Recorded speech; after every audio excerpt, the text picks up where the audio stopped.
शोषण का fix pattern.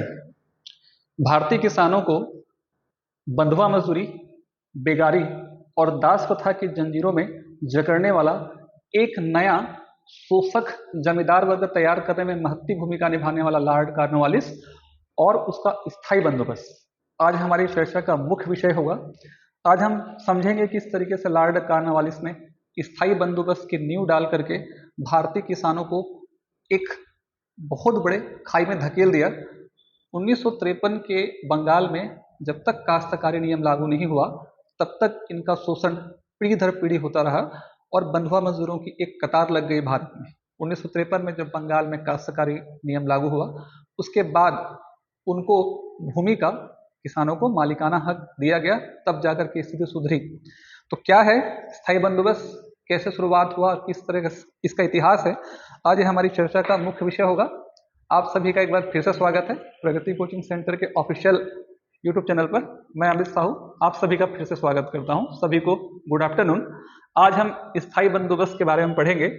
एक ऐसी लगान वसूलने की लूट खसोट मसान की व्यवस्था जिसने आगे एक नया वर्ग तैयार किया जो अंग्रेजों का गुलाम रहा, अंग्रेजों के तलवे चाटने वाला वर्ग बना और जिसने अपने शोषण से त्राही त्राही मचा दी किसानों के लिए। स्थायी बंदोबस्त की शुरुआत क्यों हुई, क्या कारण थे, इससे पहले हम समझते हैं। 1784 में पिट्स इंडिया एक्ट पास हुआ और उस पिट्स इंडिया एक्ट के तहत ब्रिटिश गवर्नमेंट से यह आदेश आया था कि भारत क्षेत्र में जो ब्रिटिशों के अधीन जितनी भूमि है उसकी फिर से नाप जोख करके नई टैक्स व्यवस्था लागू की जाए। सर जॉन शोर उस समय राजस्व विभाग के प्रमुख के रूप में काम कर रहे थे। 1786 में लॉर्ड कॉर्नवालिस बंगाल के गवर्नर जनरल बन के आते हैं। सर जॉन शोर से सलाह करने के बाद शुरुआती 3 साल तक के लिए उन्होंने ये व्यवस्था लागू की और 1793 में इसे स्थायी कर दिया। इसकी चर्चा हम आगे जरूर करेंगे कि कैसे हुआ, लेकिन पहले ये समझ लें कि इस व्यवस्था को क्यों लाया गया, क्यों इस बार अंग्रेज खुद टैक्स वसूल नहीं कर रहे हैं। इससे पहले हमने देखा कि अंग्रेज खुद जब बंगाल में दीवान नियुक्त करके खुद वो टैक्स वसूलने का काम किया करते थे। भाषा एक प्रमुख अवरोध बन रही थी। अंग्रेजों को लगा कि सीधे सीधे अगर हम टैक्स वसूलने जाएंगे तो हम उतने अच्छे से कम्युनिकेट नहीं कर पाएंगे किसानों से जितना यहीं का व्यक्ति उनसे कम्युनिकेट कर पाएगा। एक कारण यह था, इसलिए एक नए वर्ग की खोज की तलाश हुई जिसे जमींदार वर्ग कहा गया।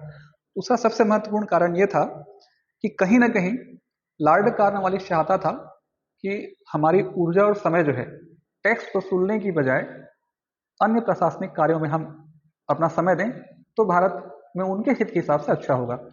इसीलिए उन्होंने टैक्स वसूलने के लिए एक नया वर्ग तैयार किया, यानी सारे प्रशासनिक टैक्स वसूलने से सारे प्रशासनिक झंझटों से उनको मुक्ति मिल गई। ये एक उनकी सोच थी।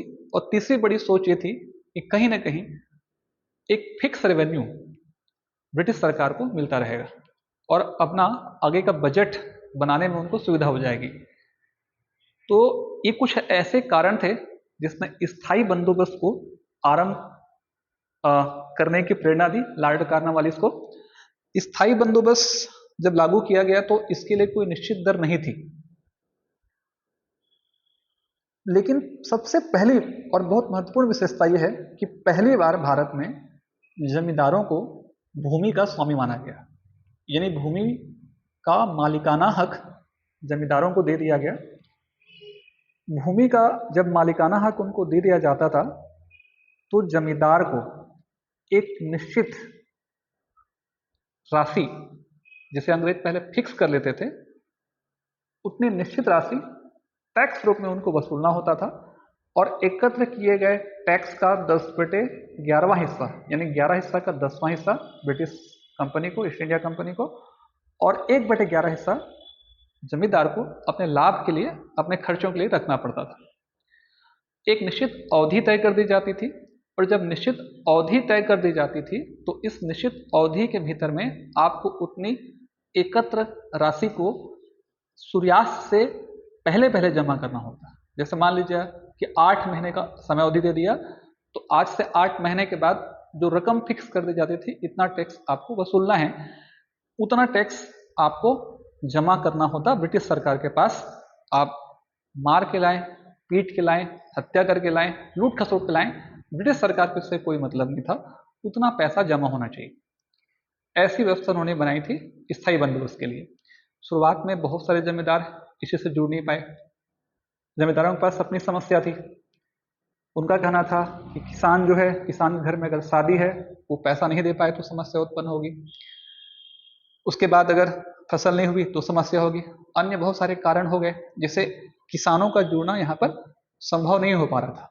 यहाँ पर यह ध्यान रखिएगा कि जमीन पर मालिकाना हक जमींदारों को दे दिया गया था। उस जमीन को रैयत पे दे सकते थे, उधार पे दे सकते थे, रेक पे दे सकते थे, बेच सकते थे, सब चीज कर सकते थे। लेकिन निश्चित अवधि के बाद अगर संबंधित जितने टैक्स पर बात हुई है उतना अगर ब्रिटिश सरकार के पास जमा नहीं होगा तो वो जमीन जो है उसका मालिकाना हक किसी और को दे दिया जाएगा। और ये बात भी फिक्स थी कि अगर एक व्यक्ति जो जमींदार, जिस जमींदार को वो मालिकाना हक दे दिया गया, वो पीढ़ी दर पीढ़ी अपने बच्चे या उसके बच्चे को उसका मालिकाना हक यानी जमींदारी प्रथा आगे बढ़ सकती थी। 90 से लेकर 93 तक ऐसी व्यवस्था चली, सक्सेस नहीं रही। तब अंग्रेजों ने एक कुटिल सी चाल चली। उन्होंने सभी जमींदारों को बुलाया और जमींदारों से एक बात कही कि भाई जैसे हम 89% यानी लगभग 90% की हम बात कर रहे हैं, यानी 100 रुपया अगर आप टैक्स वसूल रहे हो तो 90 रुपया जो है हमको दे रहे हो, आप 10 रुपये रख रहे हो। तो हम ऐसा करते हैं कि आप हमको 90 रुपये दो, उसके बाद आप चाहे 200 रुपया लो, चाहे 400 रुपया लो, चाहे 150 रुपया लो।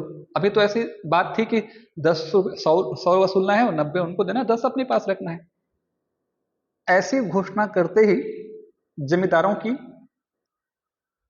जमींदारों का माथा ठनक गया। अब वो जमींदार जो दूर दूर भाग रहे थे वो सब पास आने लगे। ऐसी अवस्था में जमींदारों ने सोचा क्यों भाई, हम जो है अगर कहीं खाद, मिट्टी, पानी इन सब की वृद्धि कर देते हैं, इन सबको अच्छा कर देते हैं, तो कहीं ना कहीं हम जो आज 100 रुपये का टैक्स वसूल रहे हैं किसानों से, हम 200 रुपये का टैक्स वसूल सकते हैं।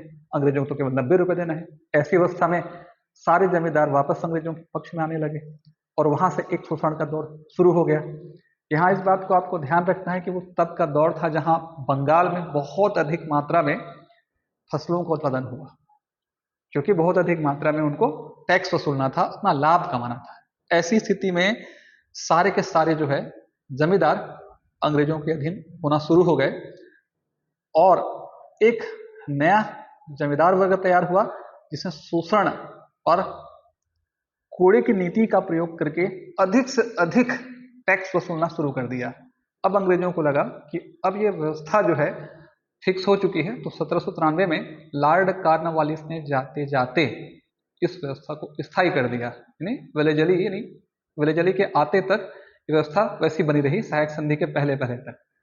लेकिन वो जमींदार वर्ग जब एक तैयार हुआ तो वो भारत की आजादी की लड़ाई तक बना रहा। ठीक है।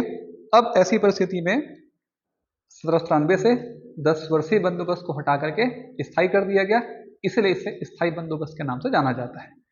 इस व्यवस्था को बंगाल, बिहार, उड़ीसा, उत्तर प्रदेश का जो बनारस का क्षेत्र है उस क्षेत्र में, यानी उत्तरी उत्तर प्रदेश कह सकते हैं, उत्तरी कर्नाटक, मैसूर के आसपास का इलाका और थोड़ा बहुत उत्तरी असम, असम जो समय बंगाल का हिस्सा हुआ करता था, तो इन क्षेत्रों में से लागू कर दिया गया।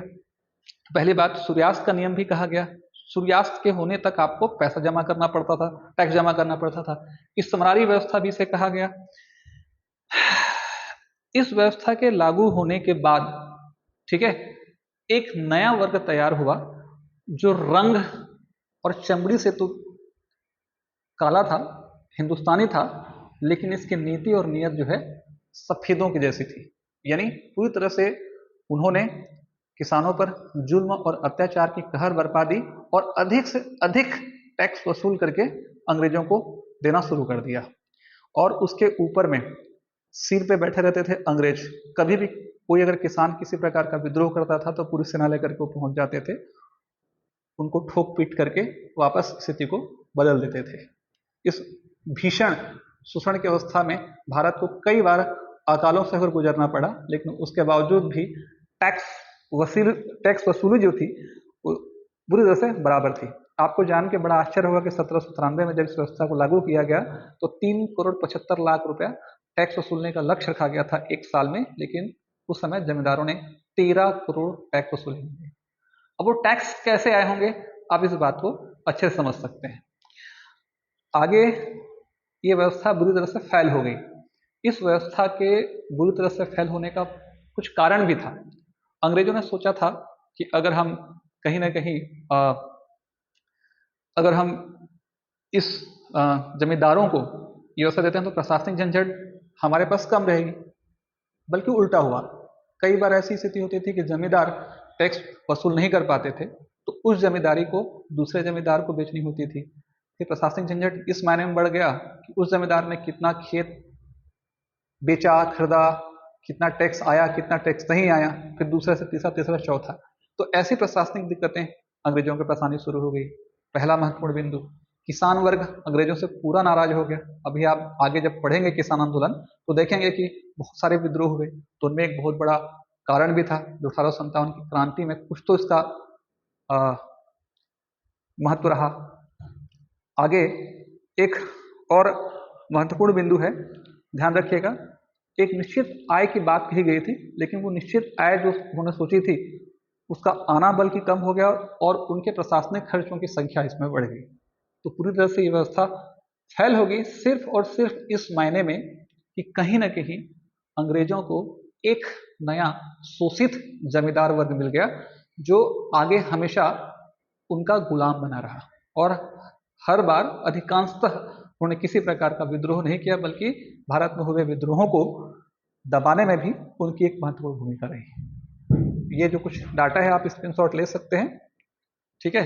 अगर परीक्षा में कभी कभी ये पूछ देता है 89% और कभी कभी 11%। 1786 से लेकर 1793 तक लॉर्ड कॉर्नवालिस का काल रहा और सर जॉन सोर के प्रयासों से उन्हीं की सलाह पर उन्होंने इस सिस्टम को लागू किया था। कहाँ लागू किया था? स्थायी बंदोबस्त कहा जाता है, इस्तेमारी व्यवस्था कहा जाता है, सूर्यास्त का नियम कहा जाता है।